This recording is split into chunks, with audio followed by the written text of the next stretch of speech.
저는 민주당이 한덕수 대행을 억지 탄핵하는 것을 보고 국익은 아랑곳하지 않고 이재명 대표 재판 전에 어떻게든 대선을 열어보려고 하는 속내가 국민 앞에 드러났다라고 생각합니다. 대외 신인도나 환율이 요동치는 상황에서 또 미 트럼프 체제가 대비해야 되는 그런 시기에 경험 많은 한덕수 대행 체제를 무너뜨렸습니다. 당리당략에 눈이 어두운 것이죠. 저는 한덕수 대행의 그 탄핵 사유가 정말 황당했습니다. 첫째, 대통령의 비상계엄을 왜 못 막았느냐 하는 것이 하나입니다. 민주당은 대통령을 탄핵할 때에는 국무회의 심의가 제대로 되지 않은 것을 문제 삼더니 지금 이 국조에서도 대통령이 강압적으로 막 밀어붙였다는 것을 부각합니다. 근데 한덕수 대행을 탄핵할 때에만 국무회의에서 왜 못 막았느냐, 이런 구실을 억지로 갖다 붙였습니다. 국무회의는 기본적으로 심의 절차고요. 의결을 하는 것도 아닌데 어떻게 막습니까? 당시 한덕수 총리는 명백히 반대했고 국무위원들도 마찬가지였습니다. 막을 법적 권한이 없는데 왜 못 막았냐? 이런 게 탄핵 사유가 되겠습니까? 헌법재판소 재판관 임명도 마찬가지입니다. 당시 한덕수 대행이 요구했던 것은 아예 영원히 임명하지 않겠다 이런 게 아니라 여야 합의 추천을 주문했습니다. 여당 한 명, 야당 한 명, 여야 합의 한 명으로 하던 헌법상 관행이 이번에 처음 무너졌기 때문에 더 협의해달라는 주문을 했는데 그게 왜 탄핵 사유가 됩니까? 민주당 논리대로라면 현재 최상목 대행도 3명 중 2명만 임명했는데 최상목은 왜 탄핵을 안 합니까? 민주당은 또 입맛대로 국무위원들 무한 탄핵하겠다라고 합니다. 국무회의까지 마비시키겠다고 했어요. 이게 너무 오만하고 저는 국민위에 군림하는 모습이라고 생각합니다. 저는 대통령 권한 대행도 국정 안정을 위해서 국회의원 200석 이상만이 탄핵 소추를 정당화할 수 있다고 생각합니다. 또 저처럼 생각하는 법조인이 많고요. 한덕수 대행님, 우선 건강에 유의하시고 쾌차하셨으면 좋겠습니다. 그 대행님은 김대중, 노무현, 이명박, 윤석열 정부에서 총리, 경제 컨트롤 타워, 주미대사, 통상본부장을 두루 지낸 전문가이십니다. 대한민국이 미국 트럼프 체제에 어떻게 대비해야 된다고 보십니까?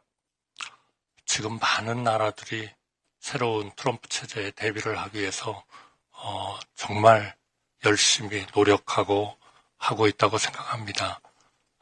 트럼프 대통령의 독특한 그런 통치 스타일이 있기 때문에 그런 통치 스타일이 제기하는 그런 문제들을 우리가 미국하고 잘 협의해 가면서, 그러나 대한민국이 70년간의 한미 동맹에 충실한 동맹으로서 동북아와 한반도와 아시아와 전 세계 평화에 기여하고 있다는 것에 대한 인식은 트럼프 대통령과 미국 상하원 모두 일치된 의견이라고 생각합니다.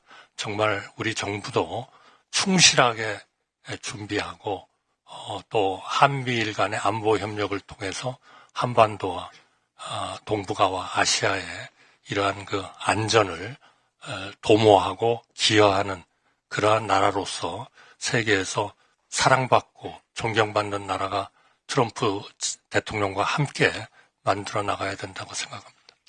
당시 200석이 대통령 권한대행 탄핵소추 의결 요건이라는 법리적 견해 들어보셨을 겁니다. 그러나 대행님마저 법리 다툼을 하면 대신인도에 문제가 생길 것 같아서 일단 수용을 하고 탄핵 재판에 신속한 재판을 바라는 상황이시죠? 네, 그렇습니다. 민주당은 최상목 대행을 비롯한 국무위원들을 무한 탄핵하겠다고 하는데 이렇게 국무위원들이 연쇄 탄핵되면 우리 국익에 어떤 영향을 미치게 됩니까? 이거는 국가가 마비된다, 저는 그렇게 생각합니다. 현재도 국무위원은 헌법에 의해서 15인 이상 30인 이하로 구성하게 돼 있습니다. 현재의 직무 정지를 받고 있는 법무부 장관님을 포함해서 국무위원은 16명의 숫자입니다.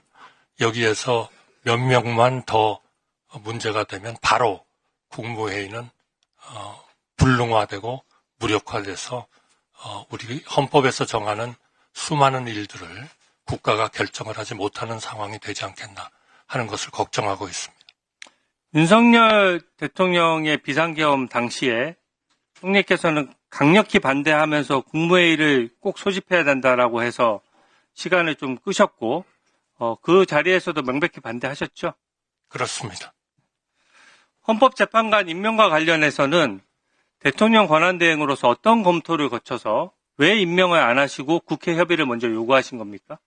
많은 전문가들과도 논의를 했고 또 야당과도 많은 논의를 했습니다.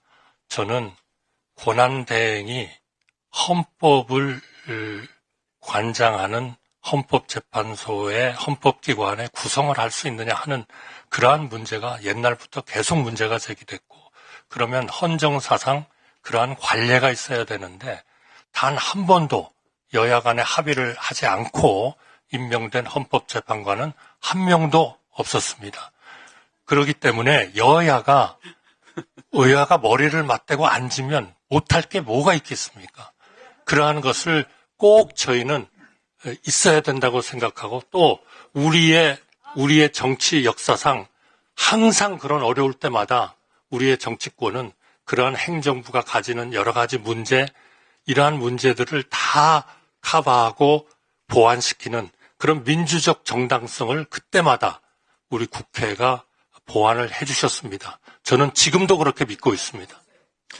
헌법재판소에서 한덕수 대행에 대한 탄핵재판 빨리 해야 됩니다. 윤석열 대통령에 대한 탄핵 사유보다 훨씬 간단하고요. 황당할 정도로 말이 안 되는 탄핵 사유거든요. 대통령 탄핵재판만 저는 우선 판단할 이유가 전혀 없고 병행해서 진행하는 것이 가능하다라고 생각합니다. 대통령 한덕수 대행의 탄핵이 만약에 기각된다면 국민들께서 민주당이 얼마나 무도하고 무리하게 탄핵을 남발했는지 똑똑히 보실 것이라고 생각합니다.